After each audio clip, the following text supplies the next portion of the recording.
A paz do Senhor, meus prezados irmãos, que Deus possa, em Cristo Jesus, abençoar cada vida que está conosco nesta manhã. Nós estamos aqui na última lição do segundo trimestre de 2020, onde nós estamos estudando a revista da CPAD com o tema A Igreja Eleita, Redimida pelo Sangue de Cristo e Selada com o Espírito Santo da Promessa. Hoje nós chegamos na lição de número 13, a última lição desse segundo trimestre, com o título A Batalha Espiritual e as Armas do Crente. Lição do dia 28 de junho de 2020. Texto áureo. Revesti-vos de toda a armadura de Deus, para que possais estar firmes contra as astutas ciladas do diabo. Efésios capítulo 6, versículo 11. Verdade prática. O uso da armadura de Deus assegura a vitória do crente no campo da batalha espiritual. A lição bíblica em classe, ela está em Efésios capítulo 6, versículo 10 ao versículo 20. Introdução. Após chegar ao final da epístola, o apóstolo ele convoca a igreja para lutar e resistir contra os ataques das forças da maldade. E nós vemos aqui que é necessário que o soldado, para entrar nessa luta, ele precisa estar revestido com a armadura de Deus, para que ele possa entrar, resistir e vencer. Então precisa estar cheio do Espírito Santo, revestido com a armadura de Deus, e assim possamos declarar que nós somos mais do que vencedores. O ponto de número 1 diz assim: o preparo espiritual do crente para a batalha. Nós vemos aqui que precisa um preparo, né? Todas as coisas, em todas as áreas da nossa vida, nós precisamos de preparo. A gente precisa de preparo para fazer uma prova na escola, na universidade, preparo para fazer uma entrevista na igreja ou na empresa, melhor dizendo, preparo também para outras áreas, outras atividades da nossa vida. A mulher, para se ter uma criança, ela precisa do preparo, chamado de pré-natal. Então, em tudo precisa o preparo. Vai trazer um sermão, precisa o preparo. Então, precisa também o preparo para entrar para essa guerra, para lutar e vencer. Então, o subponto de número 1 diz assim: fortalecidos no poder do Senhor. Esse poder ele vem através da comunhão com Deus. Para se ter o poder, precisa ter comunhão com Deus. Quando se tem a comunhão com Deus, então nós tenhamos também esse poder, né, com essa comunhão com Deus. Então nós precisamos estar revestidos, também renovados, pela renovação da nossa mente, do nosso entendimento. Como diz lá Romanos capítulo 12, versículo 2, para que nós não venhamos conformar com este mundo, mas que possamos ser renovados pelo nosso entendimento, para que nós possamos descobrir a boa, perfeita e agradável vontade de Deus. Então, através da comunhão com Deus, cheio do Espírito Santo, para que nós possamos ter a armadura de Deus e podermos lutar, resistirmos e vencer. O ponto de número 2, subponto de número 2,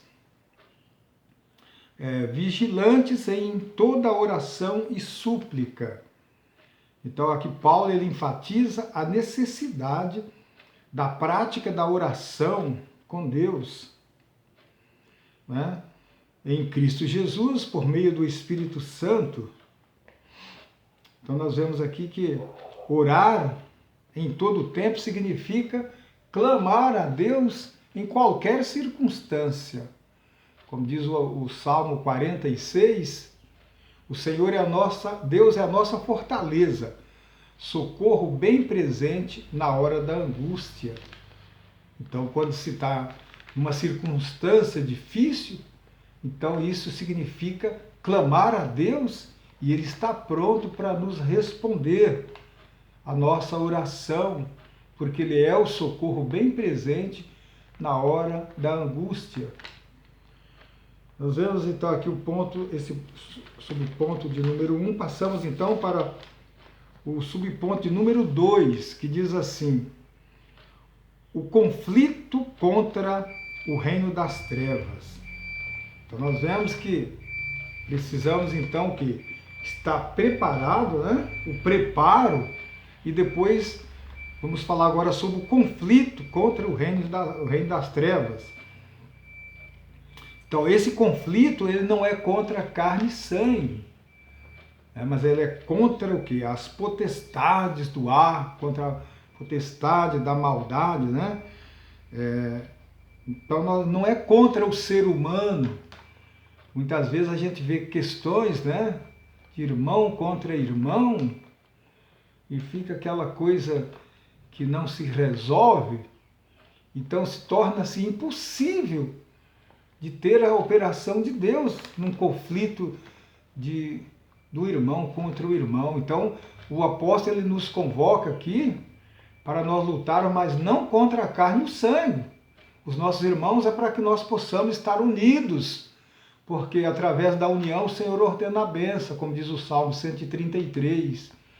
O quão bom e quão suave é que os irmãos vivam em união. E na sequência, no final do versículo, diz assim: porque ali o Senhor ordena a bênção. Então, não é contra carne e sangue, mas contra o reino das trevas, né? Nas regiões celestes, no mundo espiritual.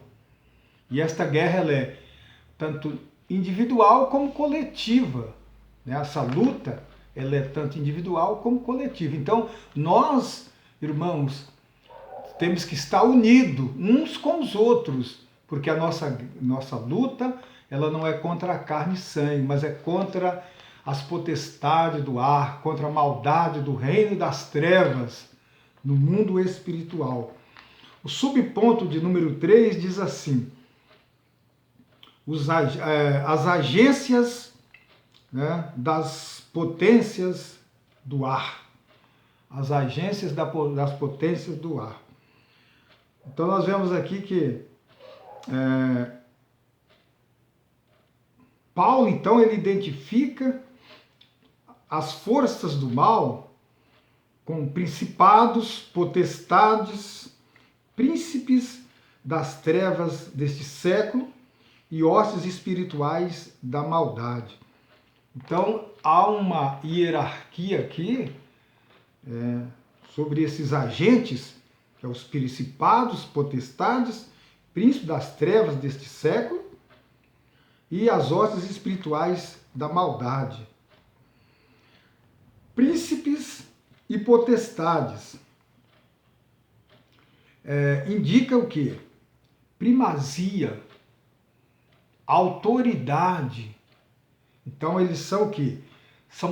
Têm poder, são poderosos também, né? Tem poder. Então nós não podemos subestimar o poder desses agentes, porém também não temos que temer, porque nós estamos convocados para uma guerra e o nosso general, ele é vencedor. Então principados e potestades indica isso aí, primazias, autoridades, né? Poder. Eles também são o quê? Eles são o quê? Eles são malignos, né? Eles são malignos. E eles formam o quê? As hostes espirituais da maldade. São malignos e formam essas hostes espirituais da maldade, em que somos convocados para enfrentá-los pelo poder de Deus. Eles são também o quê? Astutos, minuciosos, são astutos e minuciosos, então sutil, trabalha na sutileza. É por isso que nós somos convocados a ser vigilantes. Para quê? para que nós não venhamos ser enganados, né, por essas sutilezas, né? Então, Deus ele nos dá a capacidade de lutar contra toda essa maldade no mundo espiritual. Mas para tudo isso, nós precisamos estar o quê? Revestido do poder de Deus, da armadura de Deus, em comunhão com Deus, em oração e súplica, né? Por meio de Cristo Jesus, através do Espírito Santo, né? Em Cristo Jesus, por meio do Espírito Santo, nós devemos estar então com essa prática diária, porque o combate ele não é esporádico, o combate é diário. O inimigo ele tenta de todas as formas, né, derrubar a igreja, mas o Senhor ele nos capacita para lutar, resistir e vencer. É como diz a palavra de Deus: resistir o diabo e ele fugirá de vós. Assim escreveu Tiago: resistir o diabo e ele fugirá de vós. Então, com o diabo, meus irmãos, a gente tem que bater o pé e resistir em nome de Jesus. E assim, então, a gente vê aqui esse subponto de número 3, e a gente então já parte aqui para o tópico de número 3, que diz assim: as armas espirituais indispensáveis ao crente. Essas armas aqui, elas são indispensáveis, não tem outra forma de vencer se não for através dessas armas espirituais. Como diz a palavra de Deus, que as nossas armas elas não são carnais, mas são poderosas para a destruição das fortalezas do diabo. O subponto de número 1 diz assim: a armadura completa de Deus. A armadura completa de Deus. Então nós vemos aqui que primeiro foi o preparo do crente. Segundo, conhecendo o campo da batalha. Nós dissemos que tudo precisa ter um preparo. E o campo da batalha é a mente. E agora nós vamos ver o quê? A armadura completa, então, de Deus. A armadura completa de Deus. Que são o que? Armas espirituais indispensáveis ao crente. Então nós vemos aqui que a imagem que o apóstolo traz para nós da armadura de Deus, ele traz de um contexto militar romano. E eu estava aqui imaginando o apóstolo Paulo preso e Deus, analogia minha, tá? Isso é uma conjectura. E Deus chega para o apóstolo e diz: olha para o soldado. Isso é forte, meus irmãos. E Paulo olha para aquele soldado que está ali vigiando, né? Porque ele estava preso. E Deus fala para Paulo: observa a armadura do soldado romano. E Paulo começa a observar item por item. E Deus então diz para Paulo, o Espírito diz: escreve para a minha igreja, para que ele possa estar revestidos com a armadura espiritual. Perdão, irmãos. É incrível, meus irmãos, a gente analisar isso aqui, que Paulo, enquanto ele estava ali observando, ele começa a escrever sobre essa armadura, né, que nós precisamos tomar. Precisamos tomar essa armadura, e o Paulo ainda fala toda a armadura. Ali nós vamos estudar daqui a pouco, que tinha capacete, couraça, espada, escudo, calçados, né? Mas é para tomar toda a armadura, porque se tomar uma parte da armadura não vai resolver o problema. Precisamos tomar toda a armadura de Deus. Para quê? Para que possamos resistir e estar firmes contra todas as astutas ciladas do diabo. Então Deus nos dá o equipamento. Então aqui nessa guerra, nessa luta, não é para lutar com uma arma própria, mas é com as armas dadas por Deus. Aqui não se fala de quem é mais forte, de quem tem o físico mais trabalhado. Não, porque não é pela nossa força, não é pelas nossas armas, mas aqui fala das armas dadas por Deus, para que nós possamos usá-las, lutar e vencer. O subponto de número 2, do ponto 3.2, diz assim: as armas indispensáveis de Deus, né, que Deus nos dá para quê? Para a defesa do crente. As armas indispensáveis de defesa. Então, cingidos o vosso lombo com a verdade. Então, nós precisamos cingir o nosso lombo com a verdade. Isso significa, indica que as doutrinas de Cristo, né, que nós devemos seguir. Eu sempre tenho dito o seguinte: a doutrina, ela é o corrimão da escada que vai para o céu. Porque se você não estiver balizando pelas doutrinas, não estiver sendo guiado pelas doutrinas de Cristo, você não vai resistir, você não vai conseguir subir a escada. Mas a doutrina de Cristo, ela é o quê? Ela é o corrimão da escada que leva a Deus. Então nós vemos aqui que é a doutrina de Cristo e a integridade do soldado. O soldado, ele precisa ser íntegro. No campo de batalha, ele tem que ser íntegro. Então, nós vemos aqui que se nós estivermos caminhando conforme a doutrina de Cristo e com integridade, meus irmãos, aí nós vamos ter vitória, porque nós estamos com uma arma indispensável de defesa. Aqui nós vemos ainda, de uma parte A a parte B, vestido a couraça da justiça. Então, a couraça da justiça, ela serve o quê? Para proteger os órgãos vitais. Então, se nós tivermos com revestida a nossa couraça, a couraça da justiça, nós estamos protegidos, né? Isso aqui fala o quê? Isso aqui significa a justiça de Cristo e a retidão do soldado.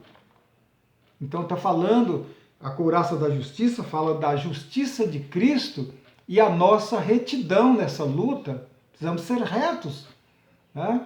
Precisamos trabalhar com retidão. O subponto, aqui mais a letra C.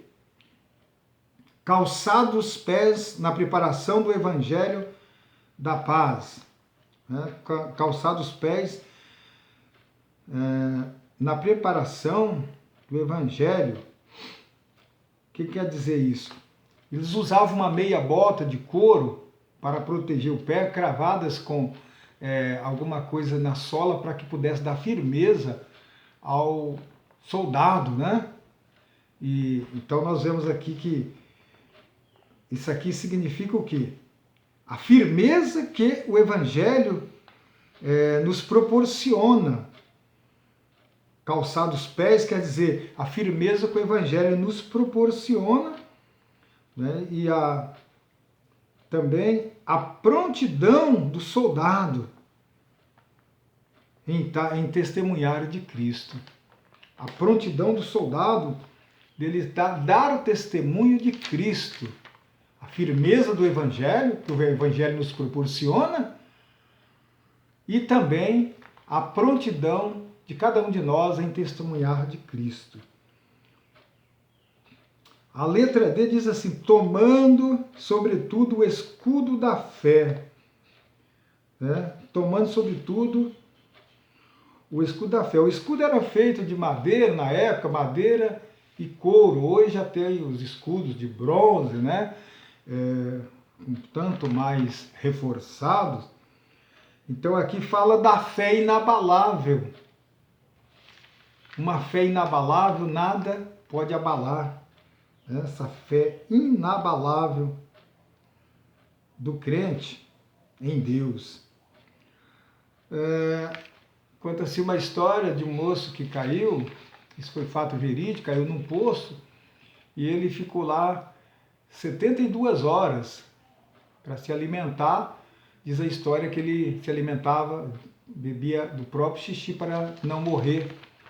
E conta-se que ele estava num terreno baldio e uma criança chegou lá, após dias que ele estava lá, brincando, e ele gritou lá de baixo: "Ei, estou aqui!" E a criança falou: "Tá brincando de esconde-esconde, tio?" Ele falou: "Tô, chama o papai e a mamãe."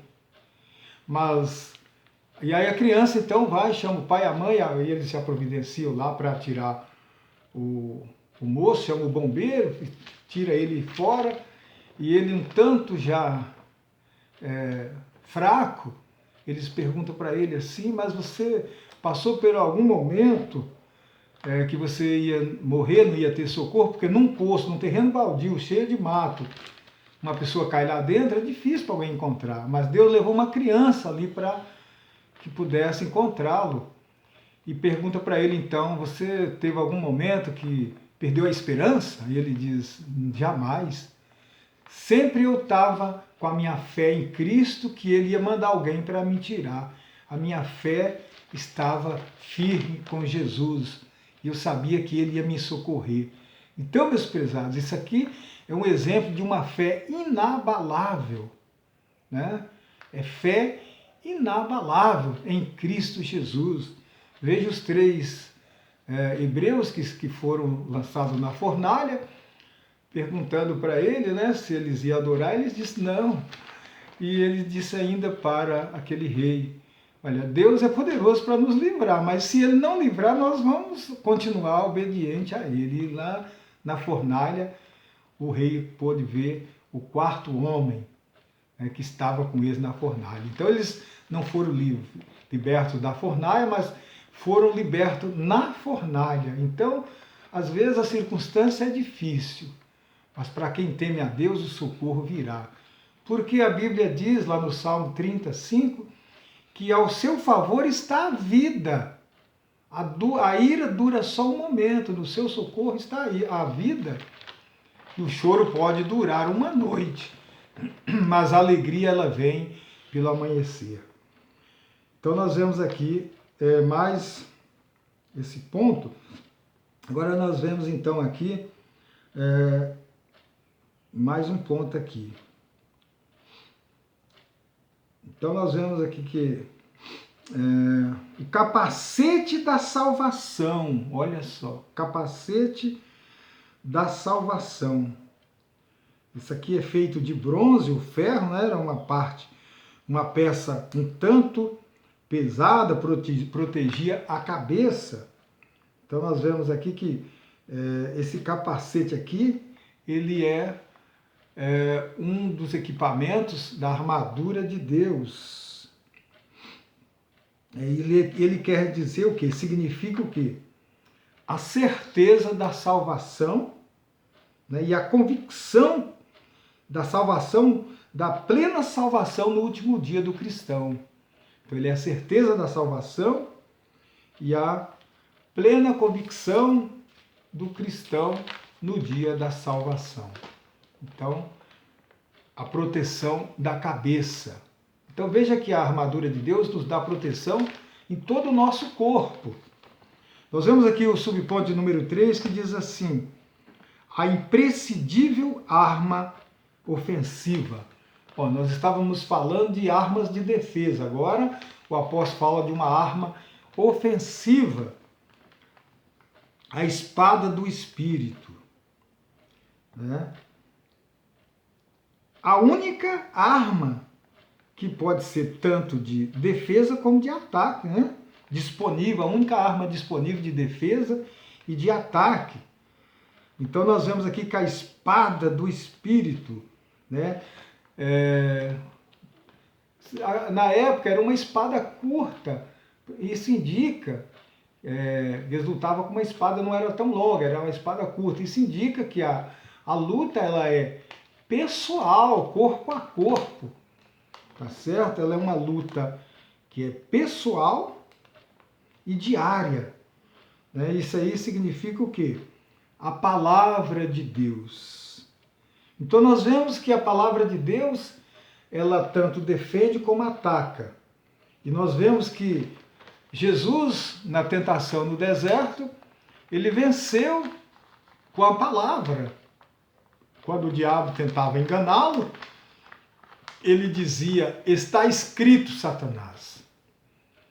Quando aquela primeira investida, o diabo, sabendo que Jesus estava há tantos dias sem comer, ele diz, se tu és o Filho de Deus, transforma essas pedras em pães. E Jesus diz, também está escrito, Satanás. Nem só de pão viverá o homem, mas de toda a palavra que sai da boca do Senhor. Então Jesus, ele venceu ali, meus prezados, com a palavra. Né? Então, também nós temos essa arma disponível para nós. Muitas vezes, quando nós olhamos para os vultos da história, os gigantes na fé, a galeria dos heróis em Hebreus 11, e nós vemos feitos miraculosos que foram feitos, quando diz assim, né, apagar a força do fogo, vencer o reino, quebrar os arcos, né? E diz ainda, da fraqueza tiraram força.